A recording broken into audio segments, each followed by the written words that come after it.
안녕하세요. 저는 2023년 대치 상상미학에서 재수를 하고 2024년 건국대학교 산업디자인학과에 합격해서 재학 중인 이도규라고 합니다.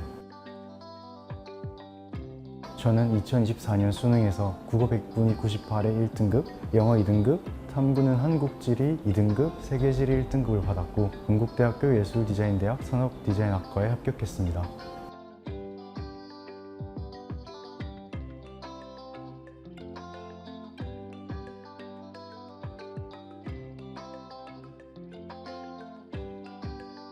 재수를 결심했다고 하기보다는 현역 때 지원했던 모든 대학에 합격하지 못하면서 떠밀리듯 자연스럽게 재수를 할 수밖에 없었습니다.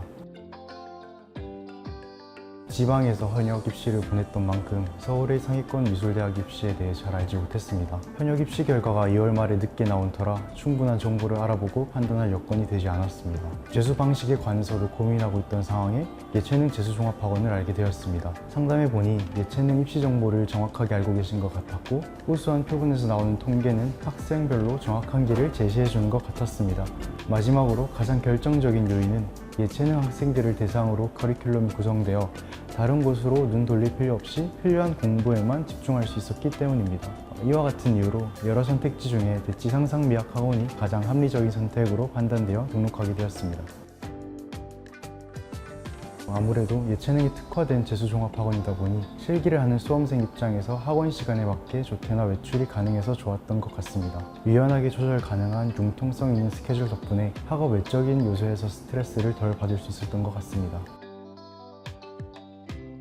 국어시험의 본질에 대한 탐구는 지극히 내재적이며 동시 비판적 성찰을 요구하는 과정으로 수험생이라면 반드시 수반되어야 하는 행위라고 생각합니다. EBS 연계를 다해독하면서 사설 콘텐츠 활용 시기나 비중에 대해서 이런 숙고하는 행위는 궁극적으로 시험의 본질에서 벗어난 부차적인 고찰임을 인지하게 되었습니다. 국어시험은 일종의 인지 게임이라고 생각합니다. 그래서 텍스트의 해독과 문제 해결 구조로 이루어진 게임입니다. 이 게임을 높은 점수로 클리어하기 위해서는 각 구성 요소에 대한 심도 있는 이해가 필수입니다. 글읽기의 본질은 곧 문해력, 즉 텍스트의 잠재적인 의미를 심층적으로 파악하는 데 있습니다. 상반기 동안 저는 문해력 증진에 매진하며 다채로운 텍스트를 무작정 섭렵하고 그 양적 확장을 위해 노력했습니다. 그러나 어느 순간 필연적으로 마주하게 된 것은 이해의 장벽이었습니다. 텍스트의 의미가 머릿속에 잠시 스쳐 지나가듯 휘발되고 표상되지 않는다는 점에서 큰 난관을 겪었습니다. 이러한 것이 정보의 휘발성, 즉 신속히 사라져버리는 특성에 있다고 생각하고 이에 따라 학습 과정에서 매너리즘에 빠질 위험이 상존하기도 했던 것 같습니다. 저는 이런 문제를 해결하기 위해 전 표상시각화라는 인지적 기제를 도입하기로 하였습니다. 텍스트는 본질적으로 정보의 집적체이므로 텍스트와 텍스트 간의 관계는 곧 정보와 정보의 관계의 상호작용으로 정의될 수 있으며 이 관계를 체계적으로 범주화하는 것이 가능하다는 점을 깨달았습니다. 이 과정에서 저는 칸트의 스키마 이론과 롬메라트의 인지과학적 고찰을 토대로 저만의 시각적 도구를 만들어 정보들을 범주해 가면서 텍스트를 해석하기 시작했습니다. 이 도구들은 포함, 개체, 부분, 인과, 논증 등의 관계로 정보를 도식화하였고 시간이 지나면서 점점 정보들이 머릿속에 뚜렷하게 표상화되기 시작했습니다. 도식적 접근 때문에 텍스트를 읽고 이해하는 과정에서의 장애물은 상당 부분 해소되었습니다. 다음 단계는 문제 해결이었습니다. 텍스트를 정확하게 해석했다 하더라도 출제자의 의도에 부합하는 정답을 도출하지 못한다면 국어시험에서 좋은 성과를 기대하기 어려웠습니다. 그래서 저는 또 다른 저만의 인지적 도구를 고안하게 되었습니다. 세 가지 원칙을 기반으로 답의 근거를 논리적으로 구조화하고 이를 네 가지 범주의 원리로 귀결시키는 방법론입니다. 이 세 가지 원칙은 대체, 추가, 삭제, 순서 변경으로 이는 조사, 어미, 단어의 위치 등이 의미를 결정짓는 한국어의 특성에 부합하는 저만이 체계화된 원칙입니다. 또한 네 가지 범주는 칸트가 순수이성 비판에서 제시한 양, 질, 관계, 양상으로 구분되며 이는 선험적 종합 판단의 근거로 작용합니다. 이러한 저만의 체계적 논리로 지문을 분석하고 문제를 해결하니 문제 해결의 속도뿐만 아니라 질적인 측면에서도 현저한 진전을 확인할 수 있었습니다. 이와 같은 훈련 방식을 기반으로 다수의 지문을 접하면서 상반기를 보냈고 하반기에는 학원에서 매주 시행하는 모의고사 풀이에 집중했습니다. 모의고사 훈련을 할 때도 일관된 태도를 견지했으나 오답을 교정할 때는 단순히 정답의 근거를 찾는 것에 그쳐 성장이 정체된 듯한 느낌을 받기도 했습니다. 이를 극복하기 위해 저는 행동 수정과 오답 노트 작성을 병행하기 시작했습니다. 기존의 도구들을 활용하여 틀린 문제의 지문을 도식화하고 문제를 풀며 떠올렸던 생각들과 표상들을 기록했습니다.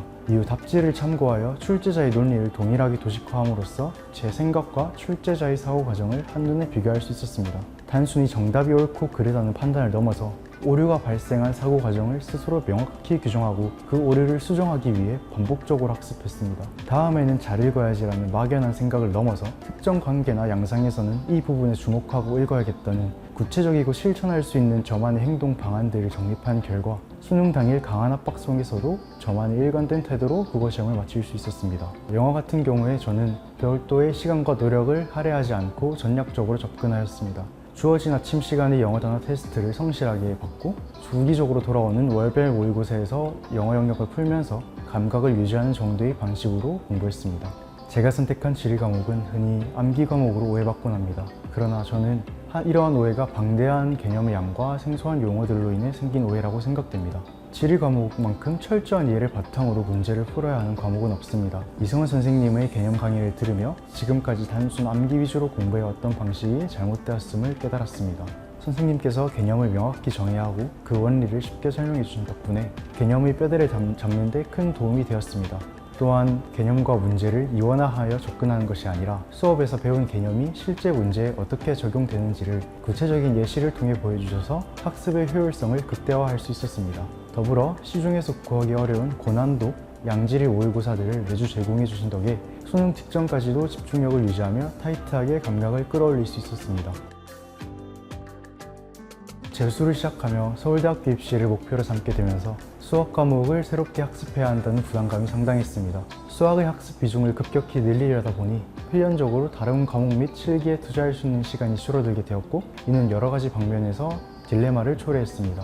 제가 목표한 것이 수학이 감점제로 들어가는 서울대 공익과이기 때문에 이때 대표님께서 해주신 깊이 있는 조언을 통해 수학 과목에 지나치게 집중하기보다는 다른 과목의 성적을 최상위권으로 끌어올리는 전략적 접근을 택하게 되었습니다.